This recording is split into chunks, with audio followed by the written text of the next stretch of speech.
Police officer जिसका नाम सुमन होता है, वह रात के समय अपने थाने से बाहर निकलती है और वह अपने थाने के पास ही रोड पर टहलने लगती है। तभी सुमन के पीछे से रोड पर एक ट्रक आता है और वह ट्रक अचानक से सुमन के पास आकर रुक जाता है और इस ट्रक में से दो लड़के बाहर आते हैं। महिला पुलिस अफसर इन लड़कों को देखकर रुक जाती है। फिर ये लड़के सुमन से कुछ पूछते हैं और इन लोगों में कुछ देर तक बातचीत होती है और उसके बाद सुमन ट्रक में बैठ जाती है। फिर ये दोनों लड़के भी ट्रक में बैठते हैं और ट्रक को वहाँ से ले जाने लगते हैं। कुछ देर के बाद ये लोग ट्रक लेकर एक होटल पर पहुँच जाते हैं। फिर इनमें से एक लड़का होटल के मालिक से मिलता है और होटल में एक कमरा बुक कर देता है। अब थोड़ी देर बाद महिला पुलिस अफसर ट्रक में से बाहर आती है और उस ट्रक ड्राइवर के साथ होटल के कमरे में चली जाती है। कमरे में पहुंचते ही सुमन कमरा बंद कर देती है और ड्राइवर के साथ बेड पर बैठ जाती है और दोनों आपस में बातें करने लगते हैं। अब थोड़ी ही देर में सुमन उस ट्रक ड्राइवर के साथ अश्लील हरकतें करने लगती है। अब यह देख ट्रक ड्राइवर भी महिला का साथ देने लगता है और उसके साथ अश्लील हरकतें करने लगता है। कुछ देर बाद सुमन अपने शरीर से एक एक करके सारे कपड़े उतार देती है और फिर इस होटल के कमरे में कुछ ऐसा होता है जिसे सुनकर हर कोई हैरान हो गया और सोचने पर मजबूर हो गया। दोस्तों, आज की इस कहानी से आपको बहुत बड़ी सीख मिलेगी, इसलिए मेरा आपसे निवेदन है कि इस कहानी को पूरा जरूर सुने। चलिए कहानी पर वापस आते हैं। आज की हमारी सच्ची कहानी की शुरुआत होती है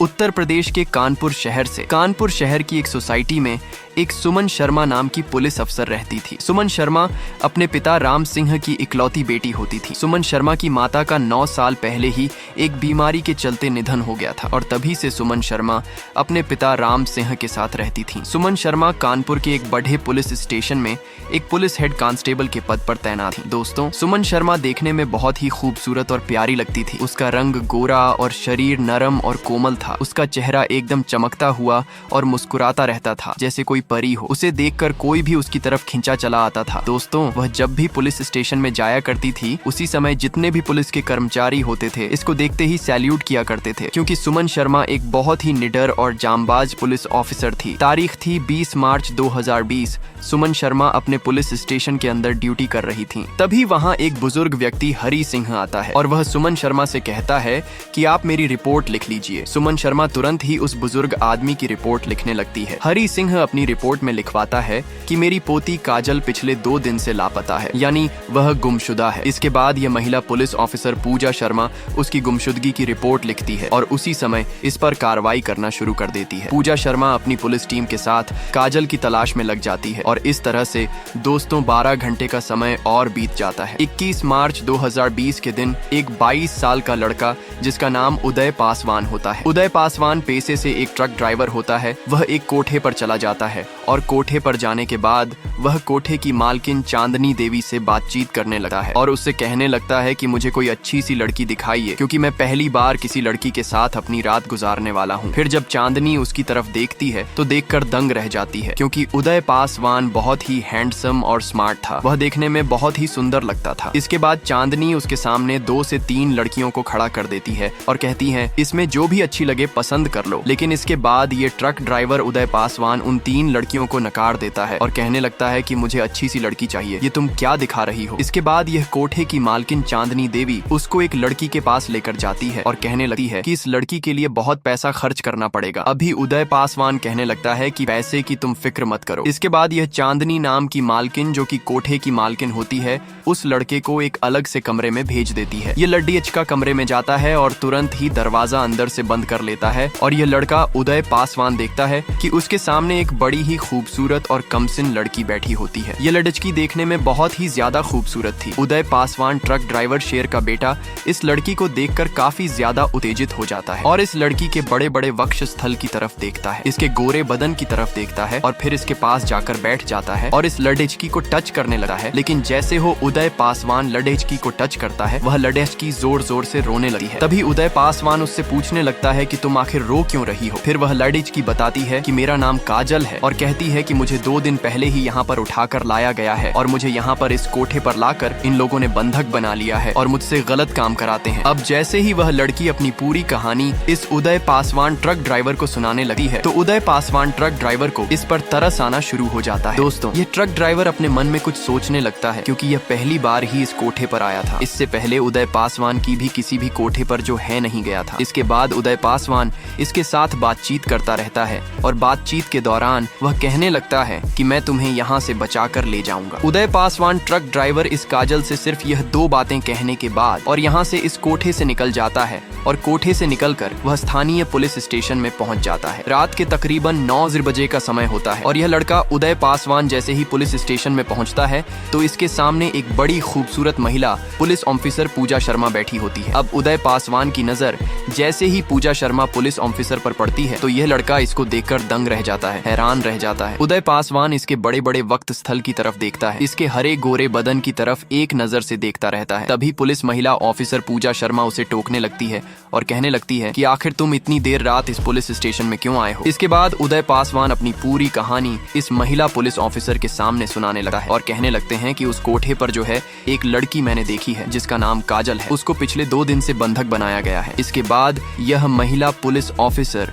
पूजा शर्मा उसी समय हरकत में आती है और अपनी पुलिस टीम लेकर और साथ में इस लड़के उदय पासवान को लेकर उस कोठे पर जो है रेड करती है। और रेड के दौरान दोस्तों वहां से 11 लड़कियां गिरफ्तार की जाती है जिनमें यह लड़की काजल भी होती है और वहां से इस कोठे की मालकिन चांदनी को भी वहां से गिरफ्तार कर लिया जाता है। और इस तरह से यह महिला पुलिस ऑफिसर पूजा शर्मा इस लड़के उदय पासवान की तरफ आकर्षित होने लगती है, इसकी तरफ मोहित होने लगती है। दोस्तों यहाँ से इनकी दोस्ती का सिलसिला शुरू हो जाता है। उदय पासवान इसके लिए एक खबरी बनकर रह जाता है, वह तरह तरह की खबरें इसको लाकर दे देता था और इस तरह से दोस्तों या आपस में गहरी बातचीत भी करने लगते हैं। और कुछ दिन गुजरने के बाद इन दोनों में गहरा प्यार भी हो जाता है। और दोस्तों इस तरह से तारीख आ जाती है 30 जुलाई 2019 के रात के 9:50 बजे के आसपास। यह महिला पुलिस ऑफिसर जैसे ही अपने थाने में टहल रही होती है तभी इसके मन में कुछ ख्याल आने लगते हैं और इसके बाद यह इस ट्रक ड्राइवर उदय पासवान के पास फोन कॉल करती है और कुछ देर तक उससे बातचीत करती है और बातचीत करने के बाद इस थाने से बाहर निकलकर टहलना शुरू कर देती है। दोस्तों आधे घंटे के बाद यह ट्रक ड्राइवर उदय पासवान अपना ट्रक लेकर इस थाने के सामने आ जाता है और वहाँ पर अपने ट्रक को रोक देता है और ये सब करने के बाद ये ट्रक से नीचे उतरता है और इस महिला पुलिस ऑफिसर से कुछ देर तक बातचीत करता है। और इसके बाद ये महिला पुलिस ऑफिसर पूजा शर्मा और ये ट्रक ड्राइवर दोनों ही इसी ट्रक में बैठते हैं और वहाँ से चल पड़ते हैं। इसके बाद दोस्तों ये कुछ दूरी त्याग करने के बाद एक होटल पर पहुँचते हैं। होटल पर पहुँचने के बाद होटल से होटल के मालिक से बातचीत करते हैं और उससे बातचीत करने के बाद इसी होटल में कमरा बुक कर लेते हैं। और कमरा बुक करने के बाद ये दोनों ही उस कमरे के अंदर चले जाते हैं। उदय पासवान और पूजा शर्मा इस कमरे के अंदर जाने के बाद कुछ समय तक बैठकर बातचीत करते हैं और बातचीत करने के दौरान यह कि इस लड़के के साथ छेड़खानी शुरू कर देती है। उदय पासवान भी इन छेड़खानियों में शामिल हो जाता है। दोस्तों 2 मिनट गुजरने के बाद यह महिला पुलिस ऑफिसर पूजा शर्मा अपने बदन से एक एक कपड़ा हटाना शुरू कर देती है। जैसे जैसे ही अपने बदन से एक एक कपड़ा उतारती रहती है वैसे वैसे यह लड़का उदय पासवान इसके गोरे हरे बदन को देखता रहता है और इस पर यह काफी ज्यादा उत्तेजित हो जाता है, इसकी तरफ काफी ज्यादा मोहित हो जाता है।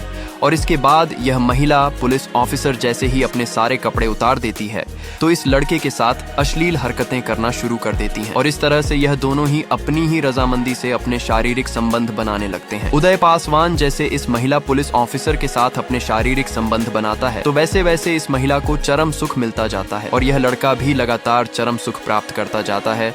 और आज की रात दोस्तों ये कई बार अपने शारीरिक संबंध बनाते हैं और शारीरिक संबंध बनाने के बाद चैन की नींद जो है इस बिस्तर पर लेना शुरू कर देते हैं। दोस्तों इस तरह से ये सुबह के समय वहां से निकल जाते हैं। जब भी पूजा शर्मा और इस उदय पासवान ट्रक ड्राइवर को वक्त मिलता था इसी होटल में आते थे और अपना कीमती समय जो है एक दूसरे को दिया करते थे, यानी कि अपने शारीरिक संबंध बनाया करते थे और एक दूसरे से कुछ सुख हासिल कर लिया करते थे। दोस्तों 3 महीने का समय गुजर जाता है और जैसे ही 3 महीने का समय गुजरता है तो उसी दौरान यह महिला पुलिस ऑफिसर पूजा शर्मा गर्भवती हो चुकी होती है। जैसे ही गर्भवती होती है तो अगले ही दिन उस लड़के भरत से मिलती है और उसको कहने लगती है कि अब तो तुम्हें मेरे साथ शादी करनी पड़ेगी क्योंकि मैं प्रेग्नेंट हो चुकी हूँ, गर्भवती हो चुकी हूँ। उदय पासवान ट्रक ड्राइवर जैसे ही पूजा शर्मा की इन बातों को सुनता है तो खुशी के मारे उछलना शुरू कर देता है और कहने लगता है कि मैं उन लड़कों में से नहीं हूँ जो अक्सर लड़कियों को धोखा देकर निकल जाते हैं। उस कोठे पर भी मैं सिर्फ पहली बार ही गया था, इससे पहले मैं किसी भी कोठे पर भी नहीं गया था। और इस तरह से दोस्तों इन दोनों की वहाँ पर रजामंदी हो जाती है और 10 दिन का समय गुजरने के बाद ये दोनों ही बड़े गाजे बाजे के साथ धूमधाम तरीके से शादी कर लेते हैं। और दोस्तों जैसे ही ये दोनों शादी करते हैं तो इनकी शादी की जो खबर है वह सोशल मीडिया पर वायरल होना शुरू हो जाती है, क्योंकि यहाँ पर जो है दोस्तों इनकी शादी बेमेल शादी होती है। कहाँ पर एक ट्रक ड्राइवर होता है और कहाँ पर एक महिला पुलिस ऑफिसर होती है और इस तरह से ये खबर जो है अखबार की सुर्खियां भी बन जाती हैं और सोशल मीडिया पर इस बात को लेकर जमकर बवाल होता है। और इस तरह से इस महिला पुलिस ऑफिसर की जो है जमकर प्रशंसा की जाती है, जिसमें ट्रक ड्राइवर उदय पासवान की भी जमकर प्रशंसा की जाती है। दोस्तों, इन दोनों का प्यार जो है इत्तेफाक से हुआ था और उसी इत्तेफाक के दौरान जो है इनकी आज के समय में शादी हो चुकी है। और आज के समय में दोस्तों ये दोनों ही एक दूसरे से शादी करके बड़े अच्छे तरीके से एक ही परिवार में मिलजुल कर रहते हैं। और दोस्तों, हम इन दोनों को ही सैल्यूट करते हैं। इन दोनों ने ही कुछ लड़कियों की जान भी बचाई थी, उनकी इज्जत और मान मर्यादा भी बचाई थी। दोस्तों, इस कहानी सुनाने का मेरा उद्देश्य किसी का दिल दुखाना नहीं था, बल्कि आपको जागरूक करना था, आपको सतर्क करना था। चलिए दोस्तों, मिलते हैं फिर एक नई कहानी के साथ। तब तक के लिए नमस्कार।